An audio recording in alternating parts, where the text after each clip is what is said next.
Welcome, everyone, to the Flower Files podcast sponsored by Wildly Native Flower Farm. Here, everyone is welcome to talk with fellow flower lovers, including real perspectives from the farm, the flowers, and me, the florist. From the messy day-to-day operations down to the details and even business perspectives, this podcast has a little bit of everything to keep it real. We know that life can get crazy and we don't always have the time to spend on what we love, so we are here to help you take a little time to indulge in nature. I'm Liza Getz.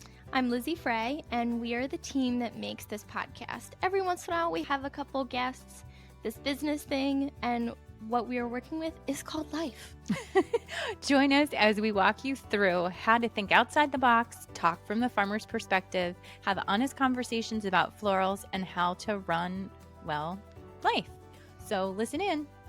You can find us on Apple Podcasts, Spotify, in the podcast section, and any of your other podcast platforms. You can also find us online at wildlynativeflowerfarm.com, and in an easy way, you can look in the show notes, and all of the information will be right there for easy access. So today, let's talk about something that no one puts on Instagram, and that's farmers market politics. Not the government kind, the vendor kind.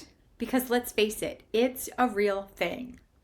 These are the unspoken rules, the silent little tensions, the territory lines that you may not even know exist.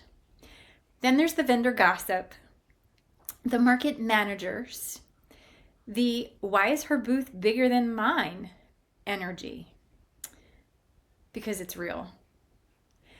If you've ever thought about going to farmer's market and the perspective is, I'll just grow flowers and sell them at market, how hard can it be? You are in for a big surprise. This episode is for you.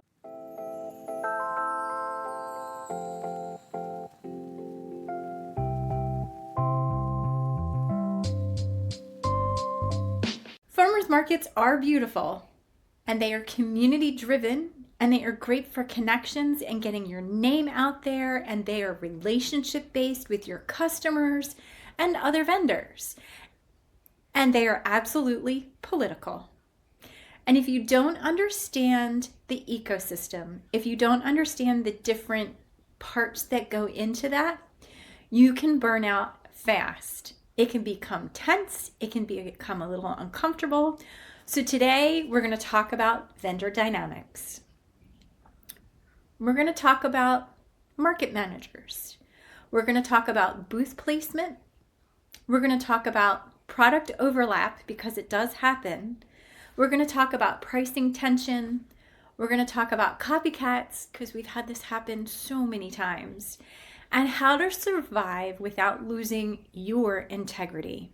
So let's get into it. Okay, so we're going to start off with talking about the myth of we're all just friends. When you first start at farmers market, it feels magical. Everyone is smiling. They're so welcoming. There's usually fresh bread involved. There's coffee. There's lattes. If it's cold, sometimes there's hot chocolate. There's usually a little live music. There's just this incredible community vibe. Because at the core of it, farmers markets are community. But they are also businesses. And every vendor is there to do the same thing. And that's to make money. And when money's involved, that changes things. You may love the soap lady, but if she starts selling dried bouquets, that kind of shifts the dynamics a little bit. You may adore the produce farmer that you get all of your fresh produce from, until you realize that they don't love that you're drawing the biggest crowd. And maybe they're a little jealous, or maybe they're a little concerned. So your first survival tip, be friendly. Smile. Nod. Be happy. But don't be naive. Make sure you're aware as you go in. Because there's going to be some product overlap, and there's going to be different territories. And this is where it gets kind of interesting. Because most markets, they will limit their categories. Sometimes there's only 1 or 2 flower vendors allowed. Some markets allow multiple flower vendors. Some places only allow 2 maximum, and some have no duplicates. So if you're the first flower farmer, you definitely have influence. If you're the second, you definitely need strategy. And here's what no one tells you about this. Some vendors will quietly lobby the managers and the other vendors to keep competition out. It happens. It's business. Bottom line behind all those smiles, it's business. So how do you survive? You differentiate. You don't sell flowers. You sell locally grown. You sell specialty varieties. You sell designed bouquets. You sell edible petals. Not that we know this from from reality. You sell workshops. You sell subscriptions. You sell signups. You become irreplaceable, and you become part of the fabric and the inner working of that market. It took me a little while to realize that booth placement itself is also kind of political. You have a corner booth, it's usually pretty powerful. If you're near coffee, it's pretty visible traffic. If you're near the entrance, that's even more traffic. If you're in the far back corner, you have to work harder because booth spots are rarely random. Sometimes they're seniority based, sometimes they're favoritism, sometimes they rotate, and sometimes they don't. And sometimes when you ask to make suggestions, it upsets other people. You don't complain publicly. You prove your value. You have your high sales. You have a beautiful display.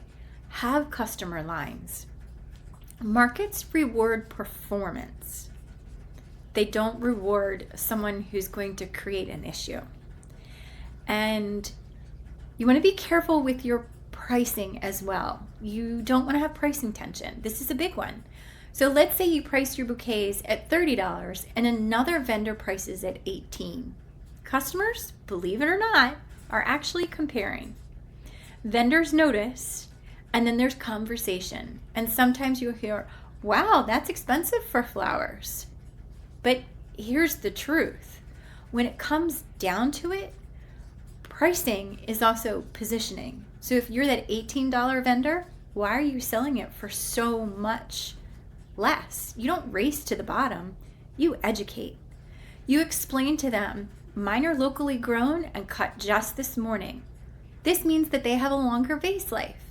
And we also grow specialty varieties.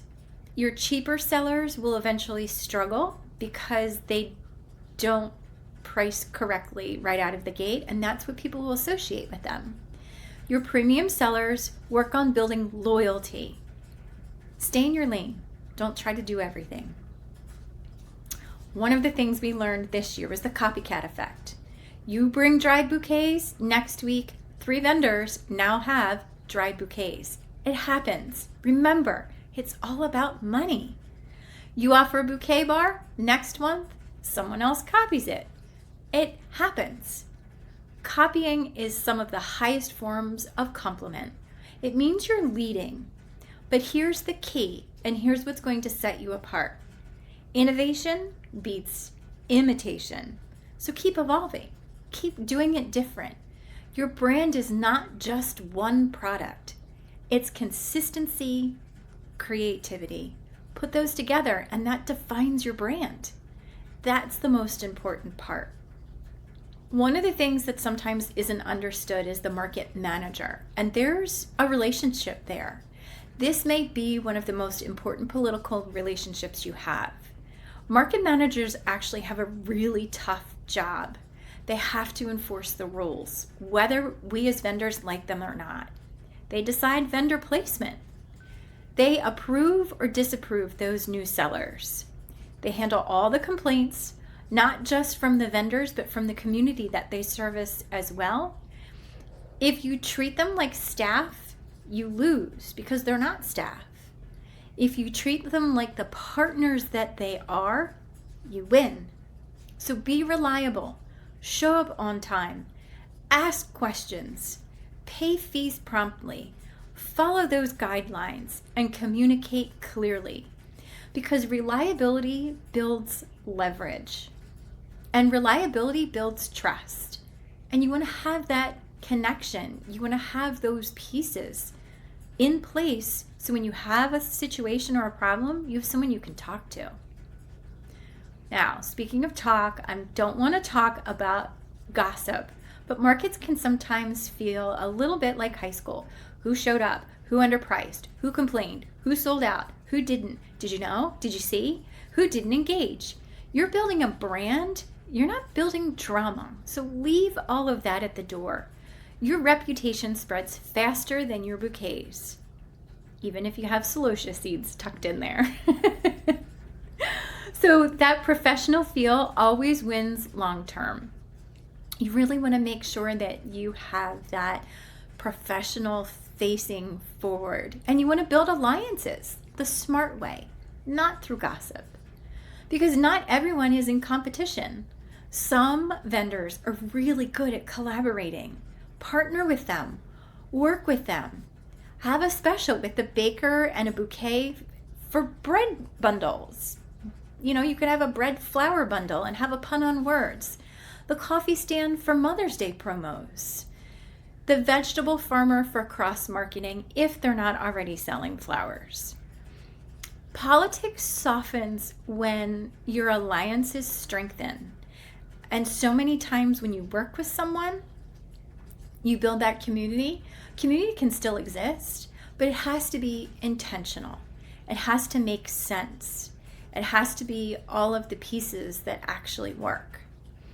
Because at the end of the day, you want to have fun. You don't want to burn out from this invisible pressure.